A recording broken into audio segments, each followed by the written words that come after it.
So look, this is what we got right here. This is Cable versus Booster Gold, Marvel versus DC. This is Death Battle. Now, yes, this is old as fuck, but I'm gonna keep it a buck with you. I stopped watching Death Battle for a long ass time, like, and I wouldn't be surprised if I could just like go through the beginning of Death Battle all the way to now and just make a series out of that, because I really haven't been watching Death Battles like I was. Keep it a buck with you. But shit, we finna go straight into it. Like I said, it's Cable versus Booster Gold. Ain't really much for me to say. I kept the screen little. Y'all can't see the big screen, but you still get a big image, because you know what I'm saying? It's me at the end of the day. Yeah? Protect your online privacy today. Wait, hold on. You starting off with an ad, though? We don't do that. Mankind has always looked to the past with regret for mistakes, my bad, and to the my bad, future my for bad. the chance to correct them. But what if the past and future could be visited at the same time? I'd say buckle up, but where we're going, we don't need seatbelts. Wait, is that the right quote? Cable, the time-traveling warrior mutant from Marvel. And Booster Gold, the greatest DC Comics hero you've never heard of. I really don't know much about Booster Gold, but I say I don't know much about Cable either. And thank you for the like, by the way. I just saw this. He's Wiz and I'm Boomstick. And it's our job to analyze their weapons, armor, and skills to find out who would win a death battle. I've seen them, but never knew really much about them. Our Only thing I know about Cable is that Scott and Jean are his parents, and he gives birth to pretty much the heir to the Phoenix Force, pretty much his daughter. convoluted story begins with the supervillain, Mr. Sinister. With a name like that, you'd just be disappointed if he wasn't a supervillain. In an attempt to destroy another supervillain, Apocalypse, Sinister planned to create the ultimate mutant. So he decided to, breed the X-Men Scott Summers and Jean Grey. Alright, weirdo, I mean, they're already in a That's relationship. wicked. Just Oh, bro, one though. little problem. By the time Sinister was ready, Jean was kind of dead. No problem for Mr. Cine. He just cloned Jean, got the new her in bed with Cyclops, and bam, out popped Nathan Summers. Which is so Marvel's weird. ultimate baby. So Of fucking course, we're weird, talking about bro. comic books here, so Jean eventually came back to life. After dumping the clone, Scott and Jean decided to raise baby Nate together. Oh, how nice. I love happy endings. Until Nate was kidnapped by, ironically, Apocalypse. Apocalypse infected Nate with the techno-organic virus, a liquid metal that converts organic tissue into cold, unfeeling steel. It's basically cyborg herpes. And just like the real thing, there was no cure. Herpes? Trust me. The fuck? Organic virus, a liquid metal that converts Apocalypse. Apocalypse infected Nate with the techno-organic virus, a liquid metal that converts organic tissue. Aliases. Age is crusty. I'm weak. 6'8". God damn. Nathan Christopher Charles Summer is crazy. Ascani's son, Soldier X, the Traveler, Nathan Dayspring, Savior of the World, Omega Level. He's Omega Level? Okay, smells like Old Spice and into gunpowder. cold, unfeeling steel. It's basically cyborg herpes. And just like the real thing, there was no cure. Trust me. Until the lady from the future showed up. Long story short, Scott and Jean allowed Nate to be taken 2,000 years into the future in hopes of a cure. Unfortunately, there wasn't one. Because the future world was ruled by, of course, Apocalypse. Oh, So bro. now, poor Nate's got an incurable robot virus and is stranded in a post-apocalyptic disgusting. apocalypse future. What a ripoff.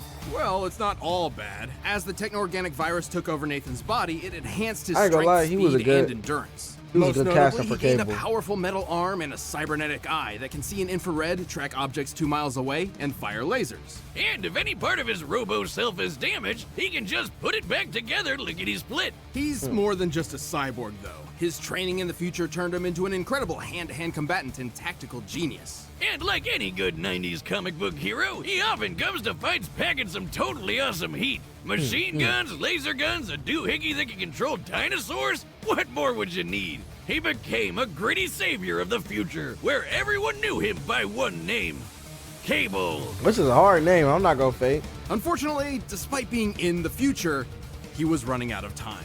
The virus would eventually overtake his body and destroy him. Good thing Cable's not just any mutant. He's an Omega level mutant, which means his power is ultra maximum level. Thanks to his parentage, Cable possesses incredible telekinetic power. He can move objects with his mind, create force fields, disassemble complex technology, not know and that. even manipulate matter down to the atomic level. I He did not uses know this that. TK power to keep the technovirus at bay. Yeah, he's constantly pushing the virus back 24/7. How does he do that in his sleep? His telekinetic powers are so strong that he once stopped 247 enormous missiles, contained their explosions, and then funneled them out of the atmosphere. Badass. He's also a telepath who can read and control minds on a planet-wide level. He can even shut your brain off if he Wow. doesn't like you. I did Wish not I could know do that this. to Wiz.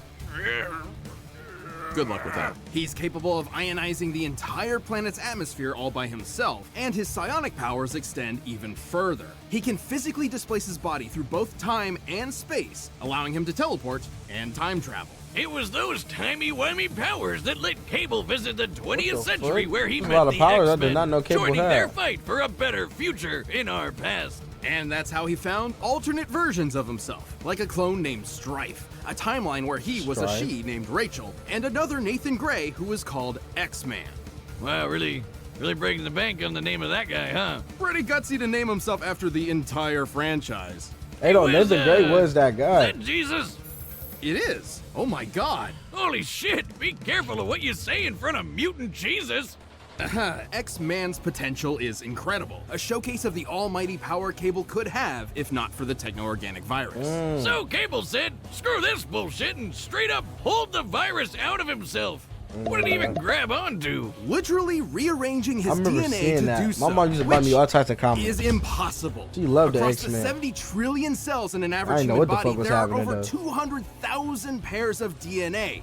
But somehow, over the course of a day, Cable could comprehend and manipulate each and every one. Yeah, that's why I said hardcore. Without that dumb virus digging him over, he's lifted a giant metal island into the sky, broke the Silver Capable of Surfer's moving board, planets and and could extinguishing even move stars. planets. To move the Earth out Fought of its Silver solar Surfer, orbit by 10%, hand to Cable would hand, have to killed the generate Aven- almost killed the Avengers by 470 himself. decillion joules of Absorbed energy, and vomited about up Deadpool, 112 defeated septillion Apocalypse, Strife, tons of X-Men, TNT. and That's X-Man and 24 X-Men. zeros, bitches! That's crazy. He's fast enough to fight the Silver Surfer and was tough enough to survive the Incredible Hulk. How But the he- fuck Deadpool beat his ass in that movie? How the fuck Deadpool do that? What the fuck? Oh shit, my bad. Even with all this power, Cable knew he could never truly save the future. However, he did eventually find hope. Yeah, like literally, it's a girl named Hope. After so much time alone, he had finally found a family to protect. Whether it be past, present, or Yes, he future, did, their Cable daughter. will always be fighting for a better tomorrow. Remember it, Apocalypse. The name's Cable. Booster Gold is a hero, an icon, Oh, a bro, brand. talk about He's him. a vigilante protecting the streets of Metropolis, and also the head of his own PR company. He's a wink and a catchphrase. He's fame and fortune incarnate. But the number one thing to know about Booster Gold, he's 100% full of shit. Michael What? John Carter was your Leave my boy average alone. star college football player from the 25th century. His future in the future was bright until his mother caught a devastating illness they couldn't afford to treat. Forced 6'5", into a corner, 215. Michael was caught betting on his own games in order to pay for the Supernova, treatment. Should've Green moved Lantern to future mistakenly. Canada. While his mother did Best Buster survive, Blue Michael Beetle. found himself in jail. After his time, he just managed to land a job as a security guard at the Metropolis Space Museum and stumbled upon the exhibit on 20th century superheroes. Which inspired him to become a superhero too. Hmm. Kind of. Actually, he stole all the hero tech he could, and turns out it was the real deal, including a goddamn time machine. Oh yeah, great idea. Let's just leave that shit lying around in the museum that hires Yeah, that- ex-cons as security. That's Alongside actually his own insane. C-3PO bot, Skeet, Michael took a trip to the past. He used his knowledge of future events to profit off the stock market and form his own company, Gold Star Incorporated. Ah, it's pretty clever of him. Clever like a fox. Because Michael J. Fox played the guy from Back to the Future, and he Bro. went back and Sports Almanac. This PR firm and merchandising house would eventually introduce him as a self-made superhero celebrity, Gold Star. Except Ronald Reagan misheard the name as Booster Gold, and it stuck. Well, now he I like sounds Booster like a trading Gold, though. card pack. don't get the wrong But it idea. sound hard, Michael though. didn't initially become a superhero for altruistic means. Even Superman, the most positive man alive, believed Booster Gold to be a huge dick. Who could blame him? Booster didn't care about helping people. He just wanted to make a fortune That on boy over there problems he already marking and knew would shit. happen. Sports Almanac, remember? Luckily, he wasn't all talk. His stolen technology was incredibly advanced. Like his power suit, which, despite making him look like a huge tool, increases his strength, speed, and fuck? toughness to superhuman Not a levels, live action Booster Gold. It's low key. making him look like a huge. Why the fuck does it look like Smallville? I'm gonna just keep it a buck. I've been watching Smallville. I'm on season 5. I've already seen Aquaman, fucking Impulse, and I think that's it so far as I remember. Why the fuck that look like it's from Smallville? Huge tool increases his strength, speed, and toughness to superhuman levels. His main offensive gear includes suit, energy gauntlets, strength, both of which time can fire travel. unidirectional blasts known as booster shots. Really leaning into that brand synergy, huh? And if an enemy is getting a little handsy, he can redirect the gauntlet's energy through his suit, zapping the shit out of anything it touches. Or it can amp up his strength even more. He's just gotta be careful not to run out of fuel. His goggles include heat vision, infrared, and X-ray, and his Legion flight ring allows him to, you know. But at the end of the day, Booster's still an ordinary guy. He's like if Iron Man were a dumb loser. He'd get his That's ass crazy. kicked on a daily basis if he didn't have his nifty force field built. Potentially his most important tool of all. Booster's force field is an impenetrable wall of continual energy so dense that not even bacteria can pass through. It That's can shrug crazy. off physical and energy attacks as well as weirder stuff like mind control. From the likes of Maxwell Lord, no less. A telepath powerful enough to brainwash the entire planet. Booster can even remove his force field and wrap it around something else to protect them or to crush them into nothingness, like my heart after 7th grade prom. Perhaps this suit's most bizarre ability is his mass dispersion field. Instead of blocking attacks, this field absorbs matter and spits it back out. Obviously, if applied to a human being, the results would be... Me at my 7th grade prom. I'm weak as hell. And while Booster originally needed a time machine to travel to the past, he has since integrated temporal circuitry into his suit, allowing him to travel the time stream at will or just stop it entirely. He can even hang out with his past and future selves. Booster managed to fight alongside the Justice League. There he met fellow that's weird. D-lister Blue Beetle, kicking off the most wholesome bromance ever. To be fair, Booster wasn't just an empty charlatan. Sure, he used his future technology to pretend he had superpowers, but as time went on, his acts of heroism became real and often required sacrifice. Perhaps his friendship with Blue Beetle helped mold him into the selfless hero he later became. As much of a doofus as he can Chad be, Courts? he's also kicked his fair share of Chad ass. Courts, Blue Beetle? He's managed to go Insane. toe-to-toe with heavy hitters like Doomsday and Maxima. He's moved quick enough to dodge beams of light, even flying fast enough to keep up with Flash and tap into the Speed Force. You know, the extra-dimensional energy field that controls all kinetic energy in the multiverse. And his force field is no joke. It took hits from gods like Trigon, and even withstood a blast that was breaking down the Earth at the subatomic level. It doesn't make him invincible. All that? His force field is powered by the same energy source as his gauntlets, so using too much of either will deplete the other. He's also a huge showboat, and will take any opportunity he can to get rich quick. Like the time he and Blue Beetle stole Justice League funds to set up a casino on a tropical island, which turned out to be alive. Bruh. True story. It was weird. Booster's story is, if anything, the journey to humility. After years of hero work, he was offered membership with the Justice League of America, and yet he turned it down, knowing the damage such a thing could do to history. Instead, Booster chose to travel the time stream, repairing its cracks and saving the multiverse. His mom was pretty proud of him. The important thing is that he chose a life he could not publicize. He'd be saving the world behind the scenes.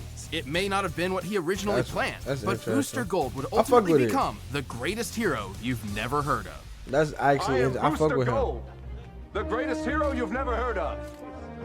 Until now. I fuck with that. I literally fuck with that All right, the slogan. combatants are set, and we've run the data through all possibilities. But first, we're gonna tell you how you can boost your game in the kitchen. Home cooking matters now more than ever, and Blue Apron takes the guesswork out. With Blue Apron, you can have peace of mind by getting fresh, I think not, buddy. Where we at? There we go. In the kitchen with Blue Oh, my Apron and ear. enjoy delicious Okay. home-cooked My meals. bad, yo. Check out this week's menu and visit I'll make sure everything blueapron.com. was cool with the That's film. blueapron.com. But right now, it's time for a death battle!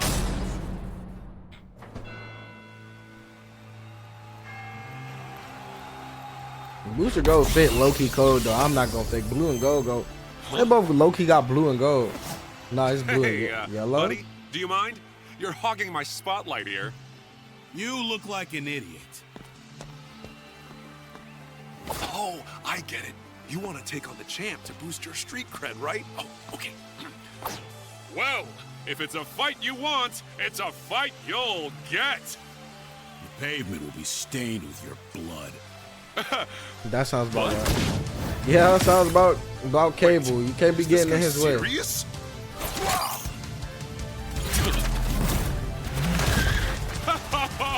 Thank you. Thank you. Tooth out.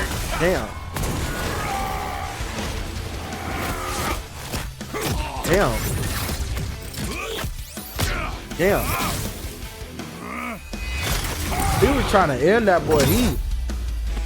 All right, douchebag. You want some of this?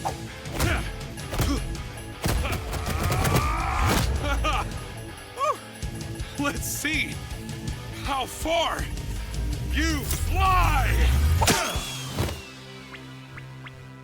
You hit like a girl. That's actually insane.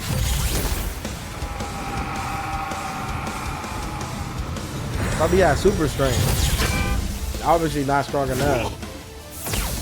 Star Fox 64? Did you just punch me into next week?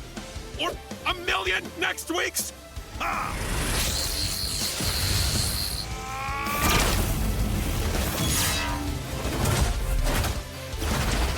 Oh wow.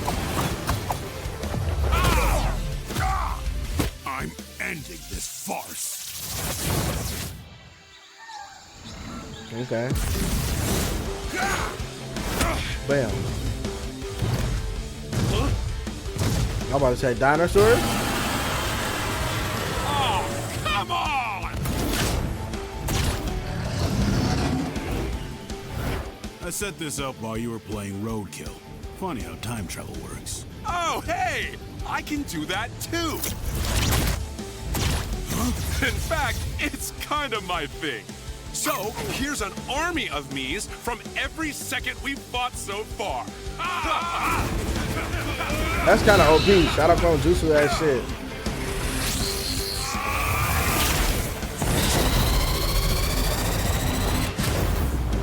Man, snake his ass. Jump his ass. Enough! Turn those shields off! Oh wow, that's crazy. I'm about to say I high key want Booster Gold to win, but he might not. Oh, no! A voice in my head must remove force field! Finally, your time just ran out. What? Oh, wait. Did you think you made me turn my force field off? No, it's too strong for that. I gave it to you. Oh, that's actually insane. Then he is short circuit. See you in hell, you goddamn golden asshole! Haha! Bro, Who's terrific? well, that makes sense. But still. KO! No! Seriously? I know it seems ridiculous, but Seriously! How did that golden dingus beat mutant Jesus? well, it sounds crazy at first, but Booster Gold actually had everything he needed to take Cable out. Cable's explain powers it to were me. way more versatile and deadly than Booster's, and his lifetime of experience in the trenches made him the more well-rounded soldier overall. But Booster had plenty of deadly weaponry in his own right, though his saving grace was that force field. Sure, that thing survived some crazy stuff, including every single thing in Cable's arsenal. For example, Cable's telekinesis could move a planet and rearrange cells, right? Well, Booster's force fields survive planetary destruction at the subatomic level, similar to a nuclear bomb, but on a massive scale worth about 14 tenatons of TNT, over 100,000 times greater than Cable's power output. That's 40 fucking zeros, bitches! Holy mutant Jesus! And remember, his gloves use the same energy as the shield, so that means Booster is packing some serious heat. Even in Cable's fight with the Silver Surfer, while he managed to keep up for a short while, once the Surfer got serious, the fight was over pretty quick. Meanwhile, Boosty's over here in the same league as speedsters like Flash. And I know what you're thinking. What about Cable's mind control powers? Well, Boosty's shield protected him from Maxwell Lord, whose mental powers, like Cable's, could also span an entire planet. Yeah, Cable looked a lot better on paper, but he just didn't have a surefire way to put Booster down for good. And Booster had exactly what he needed to nab a victory. This is one of the awkward things about comparing heroes from different franchises. Cable may be a gritty badass and Booster may be a silly goofball, but those distinctions mostly matter in their own worlds. In Death Battle, we have to compare them directly, and sometimes that means a hero no one's ever heard of wins. Booster didn't just win, he took home the gold. That's the crazy. winner is Why would you Booster say Gold. that? Corny, yeah. I fuck with Booster. Hey, thanks for watching this episode of Death Battle. If you want the battle, I'll actually learn more about Booster Gold as time goes on. I don't think I would mind that. I chill fucked with this video. I'm wondering what other Death Battle I'll watch next time. Manhunter vs. Silver Surfer. Probably. I've not watched that one. But shit, I might make a series out of that, honestly. Keep it a buck. I've realized I have not watched Death Battle in a long time. But like I said, I hope y'all enjoyed the video. I will be back with more.